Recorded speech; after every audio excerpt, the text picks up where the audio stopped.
परसों रात से मैं कंजकों की तैयारी में लगी हुई थी और कल तो कंजके ही थी। सुबह से मैं नीचे चली गई थी, ऊपर का रूम तो मैंने देखा ही नहीं था और कल आधा दिन कंजकों में गया। उसके बाद घर आए, घर आके हमने खाना खाया और उसके बाद मैं सो गई। जब शाम को उठी तो होश आया कि रूम की हालत तो इतनी खराब हुई पड़ी है, ऐसा लग रहा है कि यहाँ पे कोई भूचाल आया है। उसके बाद मैंने सारी क्लीनिंग स्टार्ट की, अपनी बेडिंग से स्टार्ट किया और यहाँ पे बीच में आराध्या आ रही थी बार बार। बस आरू ऊपर आ ही गई थी तो क्या ही सेटिंग करनी थी मैंने। इसने अपने कपड़े और ज्यादा बिखेर दिए थे क्योंकि रात को इसने जाना था अपनी एक फ्रेंड की सिस्टर की बर्थडे पार्टी पर। तो शाम को मैंने उसको रेडी किया, ये ड्रेस पहनाकर। वैसे तो ये बिना लेगिंग के ही अच्छी लग रही थी, पर इसके साथ मुझे लेगिंग पहनानी पड़ी क्योंकि बाहर बहुत ज्यादा ठंड थी और मम्मी और आरू ही जा रहे थे पार्टी में और घर के पास ही था उनका घर भी, तो इन्होंने पैदल ही जाना था। इसलिए मैंने कहा कि चलो पहले इसके साथ इसको एक पैंट वेयर करवा ही देती हूँ ताकि इसको ठंड ना लगे। गिफ्ट्स मैंने रात को ही पैक कर दिए थे। उसके बाद मम्मी और आरू ने थोड़ी सी वीडियो शूट करवाई। उसके बाद हमें बाय बाय बोलकर चले गए। अब घर पे रह गए थे पापा, मैं और ऐश। थोड़ी देर बाद पापा भी वॉक पर चले गए थे। उसके बाद मैं किचन में आ गई थी। ऐश को बिठाया मैंने उसकी चेयर पे, फिर मैंने छोलों को तड़का लगाना स्टार्ट कर दिया और साथ में मैं अपने मसाले डाल रही थी। सब्जी बनाने के बाद ऐश को मैंने पकड़ाए बिस्किट, ये अपना बिस्किट एंजॉय कर रही थी और अपने लिए मैं बना रही थी सैंडविच। सैंडविच भी बिल्कुल सिंपल बना रही थी मैं। एक स्लाइस पर मेयोनी लगाई, उसके ऊपर मैंने डोरिटोस रखे और एक स्लाइस और ऊपर रख दी थी। बस मेरा सैंडविच भी रेडी था। बस फिर ऐश और मैंने अपनी पार्टी की। उसके बाद ऐश अकेली थी इसलिए मैंने कुछ शूट नहीं किया, सारा टाइम ऐश के साथ स्पेंड किया। और ये आज की वीडियो है। आज आफ्टरनून में धूप अच्छी थी तो हमने सोचा चलो बच्चों को पार्क ले चलते हैं।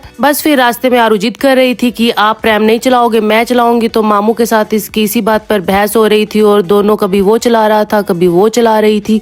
ऐसे ही लड़ते झगड़ते मस्तियां करते हुए पार्क पहुंच गए थे। उसके बाद ऐश को स्विंग्स दिए। इसने तो शुरू में बहुत इंजॉय किया। उसके थोड़ी देर बाद ही बस इसका मन होता है कि मुझे नीचे छोड़ दो, खुले में मुझे घूमना होता है। फिर इसे मैंने छोड़ दिया था नीचे। थोड़ी देर तो अपनी मस्तियां कर रही थी पर नीचे से उठा उठा कर पत्थर मुंह में डाल रही थी। उसके बाद मैंने इसको गोद में ले लिया था। फिर थोड़ी देर बाद आइडिया आया कि चलो इसको ग्लव्स पहना देती हूँ। वैसे ये आइडिया मेरे भाई का था तो हमने उसके बाद इसको ग्लव्स पहना दिए। फिर तो ना इससे स्टोन्स उठाए जा रहे थे ना मुंह में डाले जा रहे थे। उसके बाद मैं पूरी रिलैक्स हो गई थी और ये भी मस्ती से अपना घूम रही थी। थोड़ी देर बाद आरू ने मुझे बोला कि अब मेरे साथ खेलो। फिर उसने खोल लिया था पिज्जा रेस्टोरेंट, वो हमें पिज्जा सर्व कर रही थी और ऐश यहाँ पे ऑर्डर दे रही थी। फिर बस थोड़ी देर बाद हमें लग गई थी ठंड। हमने बोला चलो अब घर चलते हैं, आधा घंटा हो गया था। फिर हमने बच्चों को लिया, ऐश को प्रैम में डाला और घर आ गए।